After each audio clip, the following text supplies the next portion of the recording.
তার যে শান্তি পুরস্কার নোবেল পাওয়া, সেটাও ছিল ভারতবাদ। এখন প্রশ্ন হলো, এখন তো একেবারে আমাদের মাথার উপর, বাঙালি জাতির মাথার উপরে জগদ্দল পাথরের মতো বসে আছে। মাননীয় প্রধানমন্ত্রী শেখ হাসিনা যখন এই ইউনুস সম্পর্কে দেশবাসীকে জানিয়েছেন বারবার, অনেক আগে থেকেই তিনি বলছিলেন তার নৈতিকতা, তার চারিত্রিকতা, সবকিছুই উনি বলছিলেন। তখন কিন্তু আমরা আসলে আমলে নেইনি সঠিকভাবে। শ্রেষ্ঠ প্রমাণই হলো যে মাননীয় নেত্রী শেখ হাসিনা, মাননীয় প্রধানমন্ত্রী শেখ হাসিনা, বঙ্গবন্ধু কন্যা শেখ হাসিনা যে আগাম আভাসগুলি দিয়েছিলেন, বার্তা দিয়েছিলেন, সেটাই সঠিক। কাজে এই ইউনুস এই ঈদের পরে সামনের ঈদে বাড়িতে গিয়ে রোহিঙ্গারা বাড়িতে গিয়ে ঈদ উদযাপন করবে, এগুলো হলো তার নাটক। এগুলো ছিল নাটকবাজি। সে যে নাটকের উপর, যে অন্তর্নিহিত গভীর ষড়যন্ত্রের মধ্য দিয়ে আজকে আমাদের মাথার উপর, জাতির মাথার উপর জগদ্দল পাথরের মতো বসছে, সে শুনে এভাবে বলতেই থাকবে। এভাবে মোহাম্মদ ভাই, এটা আমি একটু ইন্টারাপ্ট করি। ওকে, মানে আমাদের অনেকের প্রশ্ন হচ্ছে মানে যে আপনি যেহেতু আমাদের আওয়ামী লীগ হাই কমান্ডার যারা আছে অনেকের আগে, এবং আওয়ামী লীগের নেতৃত্বে, শীর্ষ নেতৃত্বে অনেকের আগে আপনি কিন্তু অনলাইনে নিজেকে প্রকাশ করছেন এবং আওয়ামী লীগের তৃণমূল কর্মীদের উদ্দেশ্যে কিছু বার্তা দিচ্ছেন। ঠিক আছে, উই অ্যাপ্রিসিয়েট ইট ভেহেমেন্টলি। এখন কথা হচ্ছে যে এইটা কি আপনি স্বপ্রণোদিত হয়ে মানে নিজের ইচ্ছায় করছেন, নাকি এই নেতৃত্বের নির্দেশনায় করছেন? মানে এইটু যদি বলছেন আমাদের, মানে কারণ হচ্ছে যে আপনার থেকে সিনিয়র লোকজন আছে, কিন্তু আপনি কিন্তু আগে আসছেন সবার আগে সাহসের সঙ্গে। তাহলে আমরা কি আশা করতেছি একটু বলবেন যদি। না, দেখেন, আসলে আপনি যে বিষয়টি, যে লাইভে যে কথা বিষয়টি বলেছে, সে বিষয়টি ছিল আমার প্রতি আমার নেত্রীর নির্দেশনা, এবং আমিও উপলব্ধি করছিলাম। আমি যখন আত্মগোপনে যেতেই পারলাম জীবিত, তখন আমার মধ্যেও একটি বিষয় কাজ করছিল যে সারা দেশে আওয়ামী লীগের নেতাকর্মী, মুক্তিযুদ্ধের সপক্ষের মানুষদেরকে আমাদের উপস্থিতি জানানো দরকার এবং আশ্বস্ত করা দরকার যে আমরা আছি, আমাদের নেত্রী শেখ হাসিনা আমাদের নির্দেশনা দিচ্ছেন এবং আমরা প্রতিবাদ প্রতিরোধ গড়ে তুলব। এভাবেই আসলে বিষয়টিকে নিয়েই আসলে সেদিন প্রচন্ড টমার মধ্যে আমি সেদিন হাজির হয়েছিলাম।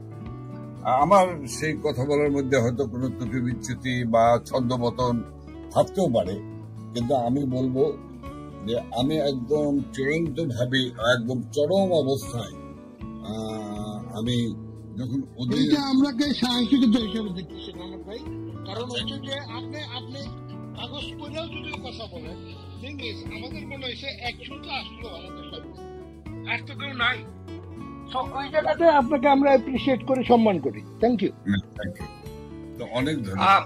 আপনি কি বিশ্বাস করেন যে ইউনুস এপ্রিল মাসে কোন নির্বাচন দিবে, এবং এপ্রিলের এই যে নির্বাচনী ঘোষণা দেওয়া হয়েছে, এতে আওয়ামী লীগের নেতা হিসাবে আপনার কি মন্তব্য? দেখেন, আসলে ইউনুস এবং ইউনুস গং তারা কিন্তু আগেই তাদের স্ট্যান্ড ক্লিয়ার করেছে। সেটা হলো, প্রথমত হলো আমার কমেন্টটি হলো যে ইউনুস বাংলাদেশে ক্ষমতা দখল করেছে জঙ্গিদেরকে নিয়ে এবং মেটিকুলাস ডিজাইনের মাধ্যমে, ক্ষমতা ছাড়ার জন্য নয়, ক্ষমতাকে কক্ষিগত করার জন্য। এবং এই ক্ষমতা দখল করতে গিয়ে এবং ক্ষমতায় আরোহণ করতে গিয়ে হাজার হাজার আওয়ামী লীগের নেতাকর্মীকে হত্যা করতেও সে দ্বিধা করেনি।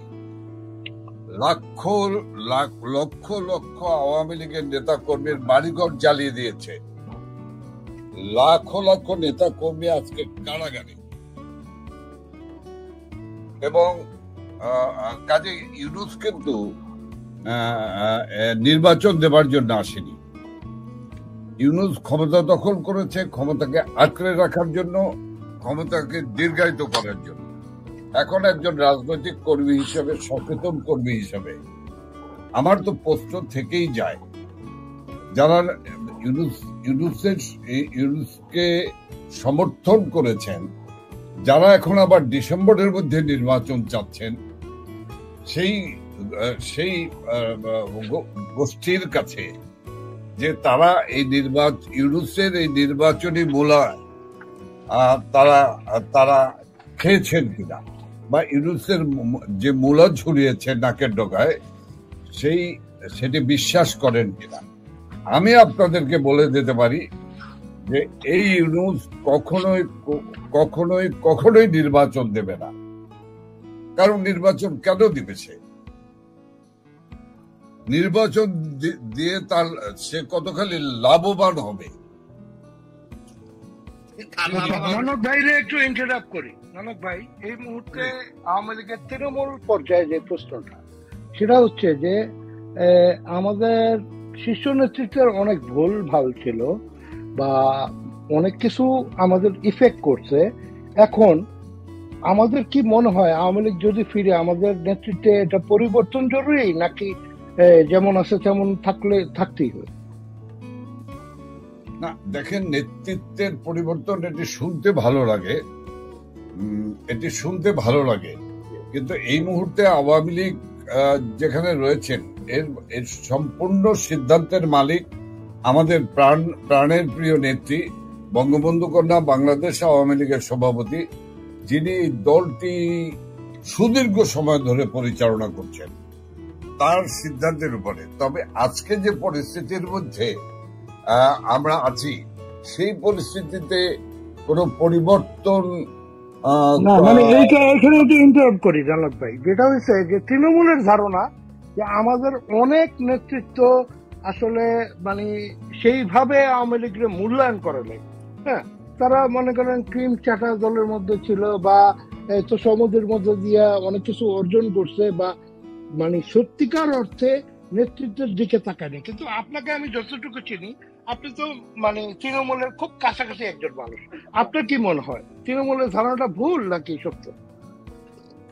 আমি তৃণমূলকে অবজ্ঞা করব না, অবহেলা করব না।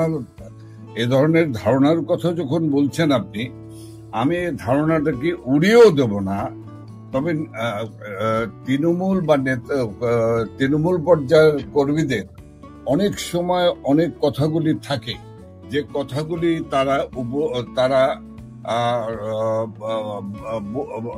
তাদেরকে আত্মস্থ করতে বা সময়টি বুঝতে একটু কষ্টই হয়।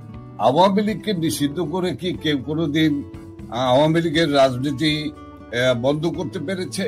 1958 সালে জেনারেল আইয়ুব খান আওয়ামী লীগকে নিষিদ্ধ করেছিল, কিন্তু আওয়ামী লীগের কার্যক্রমকে কি নিষিদ্ধ করতে পেরেছে? বা আওয়ামী লীগের রাজপথে চলা, বিজয়ের লক্ষ্য নিয়ে কোনো কিছু করতে পেরেছে? 1971-এর 25শে মার্চ দীর্ঘ রাত, যেদিন জাতির পিতা বঙ্গবন্ধু শেখ মুজিবুর রহমান বাংলাদেশের স্বাধীনতা ঘোষণা করেন, সেদিন 26শে মার্চ কিন্তু জেনারেল আইয়ুব খান বাংলাদেশ আওয়ামী লীগ নামক দলটিকে নিষিদ্ধ করেছিলেন। কিন্তু আমাদের বিজয় কেতনকে কি উনি দমাতে পেরেছেন? উনি জেনারেল ইয়াহিয়া খান দমাতে পারেনি, বরঞ্চ আরো তেজোদীপ্ত হয়ে 7.5 কোটি বাঙালি আওয়ামী লীগের পতাকা তলে ঐক্যবদ্ধ হয়ে লড়াই করেছে, যুদ্ধ করেছে, পাকিস্তানি হানাদার বাহিনীকে পরাজিত করেছে, দেশমাতৃকাকে স্বাধীন করেছে। আমি বিশ্বাস করি আজকের দিনে যে আওয়ামী লীগকে নিষিদ্ধ করার মধ্য দিয়ে আরো ওই শিক্ষকের মতো নেতা, শিক্ষকের মতো সংগঠক বা কর্মী, সে আরো তেজোদীপ্ত হয়েছে। সারা বাংলাদেশের নেতা কর্মীরা আরো বেশি তেজোদীপ্ত হয়েছে, তাদের ভিতরে অনুপ্রেরণা এসছে, শক্তি সঞ্চয় হয়েছে, এবং এই শক্তি অনুপ্রেরণা নিয়ে তারা লড়াই করবে। এবং এবারের লড়াই, যা আপনি যা বলেছেন সঠিক বলেছেন, যে 71-এর একজন মুক্তিযোদ্ধা হিসাবে আমি বলবো যে 71-এ বাংলাদেশ যে বিজয় অর্জন করেছিল জাতির পিতা বঙ্গবন্ধু শেখ মুজিবের নেতৃত্বে, বঙ্গবন্ধু কন্যা শেখ হাসিনার নেতৃত্বে, এবারও আমাদের দখলকৃত বাংলার স্বাধীনতা, বাংলাদেশের মুক্তিযুদ্ধের প্রেরণা, জয় বাংলার স্লোগান এবং রাজাকার, আলবদর, আলশামস সাম্প্রদায়িক এই জঙ্গি গোষ্ঠীর কাছ থেকে বাংলাদেশকে অবশ্যই আমরা শেখ হাসিনার নেতৃত্বে মুক্ত করব। এবং আমি ব্যক্তিগতভাবে বলতে চাই যে আমি সেই দিনটার অপেক্ষায় আছি, এরপরে যেন আমার মৃত্যু হয়। আমি দেখতে চাই আমাদের নেত্রী মাননীয় প্রধানমন্ত্রী শেখ হাসিনা বীরের বেশে দেশে ফিরে গিয়েছেন। আমি যে যুদ্ধ করেছিলাম বাংকারে, হিন্দু মুসলিম বৌদ্ধ খ্রিস্টান ঐক্যবদ্ধভাবে লড়াই করেছিলাম, সেই লড়াইয়ের পরে আজকে বাংলাদেশ যারা দখল করেছে পাকিস্তানি আইএসআই শক্তি, সেই পাকিস্তানি গোষ্ঠীকে, জঙ্গি গোষ্ঠীকে আমরা পরাজিত করতে পেরেছি। এ পর্যন্ত যেন উপরওয়ালা আল্লাহ তাআলা রাব্বুল আলামিন আমাকে বাঁচিয়ে রেখেন, এটা দেখেই আমার মৃত্যু হোক, এটি আমার। নির্বাচন হবে, তবে শেখ হাসিনার আওয়ামী লীগ ছাড়া হবে না, এই বক্তব্য কোনো নতুন রাজনৈতিক কর্মীর নয়। এটা বলেছেন জাহাঙ্গীর কবির নানক, আওয়ামী লীগের প্রেসিডিয়াম সদস্য। ভার্চুয়াল অনুষ্ঠানে আবারও ফুটে উঠল সেই পুরনো দাম্ভিক সুর। আজকের ভিডিওতে বিশ্লেষণ করব কি বললেন নানক, কেন এমন দাম্ভিকতা এখনও কমছে না, আর আওয়ামী লীগ ছাড়া সত্যিই কি নির্বাচন সম্ভব? রিপাবলিক অ্যান্ড পলিটিক্স, সত্যের মুখোমুখি হন। আওয়ামী লীগ ছাড়া বাংলাদেশে কোনো নির্বাচন হবে না, যে নির্বাচন হবে সেটা আওয়ামী লীগের অধীনেই হবে। ভার্চুয়াল সভায় স্পষ্ট উচ্চারণে একথা বলেন জাহাঙ্গীর কবির নানক। এই বক্তব্য বাংলাদেশের গণতান্ত্রিক কাঠামো নিয়ে প্রশ্ন তোলে। প্রশ্ন হচ্ছে, নির্বাচন কি জনগণের অধিকার, নাকি দলের অনুমতি ছাড়া সেটা অসম্ভব? নানকের কথাবার্তায় এক ধরনের স্পষ্ট পাওয়ার অ্যারোগেন্স বা ক্ষমতার দাম্ভিকতা দেখা যায়। এটা সেই রাজনীতির ধারাবাহিকতা যেখানে বিরোধী দল মানেই শত্রু, আর নির্বাচন মানেই আমরা থাকব, না হলে কেউ না। এমন বক্তব্য গণতন্ত্রকে নয়, বরং একদলীয় নির্বাচন ও কর্তৃত্ববাদী মনোভাবকেই জোরালো করে। আইনত হ্যাঁ, বাংলাদেশে কোনো একটি দল অংশ না নিলেও নির্বাচন সম্ভব, কিন্তু আওয়ামী লীগ চায় এমন নির্বাচন যেখানে তাদের উপস্থিতি থাকবে একচ্ছত্র প্রাধান্যের মতো। তারা চায় না কাউকে প্রতিদ্বন্দ্বী হিসেবে মেনে নিতে। তাহলে প্রশ্ন উঠবেই, এই নির্বাচন প্রক্রিয়া কি আর জনগণের হাতেই আছে, নাকি এটা এক ধরনের শো মাত্র? ভার্চুয়াল বক্তৃতা দিয়ে আওয়ামী লীগ কী দেখাতে চাইছে? একটা বিভ্রম, সব ঠিক আছে, সব নিয়ন্ত্রণে, কিন্তু বাস্তবতা ভিন্ন। আন্তর্জাতিক চাপ, অভ্যন্তরীণ বিক্ষোভ, অর্থনৈতিক দুরবস্থা, এই তিনে মিলেই এক ভয়াবহ রাজনৈতিক সংকট তৈরি হচ্ছে, যেখানে এ ধরনের দাম্ভিক হুঙ্কার মাঝরাতে বাজানো ঢোলের মতো। জাহাঙ্গীর কবির নানকের এই বক্তব্য প্রমাণ করে এই সরকার এখনও ক্ষমতা মানেই অধিকার ভেবে বসে আছে। কিন্তু ইতিহাস বলে, যারা গণতন্ত্রকে উপেক্ষা করে তারা টিকতে পারে না। আপনি কি ভাবছেন? আওয়ামী লীগ ছাড়া নির্বাচন হবে না, এই দাবি কি যুক্তিসঙ্গত, না এটা এক রাজনৈতিক দম্ভের প্রকাশ? নিচে কমেন্ট করুন, ভিডিওটি শেয়ার করুন। রিপাবলিক অ্যান্ড পলিটিক্স, আমরা প্রশ্ন করি, প্রপাগান্ডা নয়। তো আজকে এই পর্যন্তই, কিন্তু প্রশ্নগুলো এখানেই শেষ নয়। এই দেশ, এই রাজনীতি, এটা আমাদের সবার। আপনি, আমি, আমরা সবাই মিলে গড়ে তুলব সচেতনতার একটা মঞ্চ। আপনার ভাবনা, আপনার চিন্তা এবং আপনার মতামত আমাদের দরকার। তাই কমেন্টে লিখে জানান এই মুহূর্তে আপনি কি ভাবছেন এবং আপনি কোন দিকে তাকাচ্ছেন। রিপাবলিক অ্যান্ড পলিটিক্স কেবল খবর বা বক্তব্যের জায়গা নয়, এটা একটা ভিন্ন মতের প্ল্যাটফর্ম। এখানে প্রশ্ন করার সাহস আছে, সত্যের পেছনে ছুটে চলার স্পর্ধা আছে। চ্যানেলটি ভালো লাগলে অবশ্যই সাবস্ক্রাইব করে পাশে থাকুন, কারণ একটা ক্লিকেই হতে পারে হাজারো অন্ধকার ভেদ করে আলো খোঁজা শুরু। ফিরছি পরের পর্বে আরও খোলামেলা বিশ্লেষণ নিয়ে।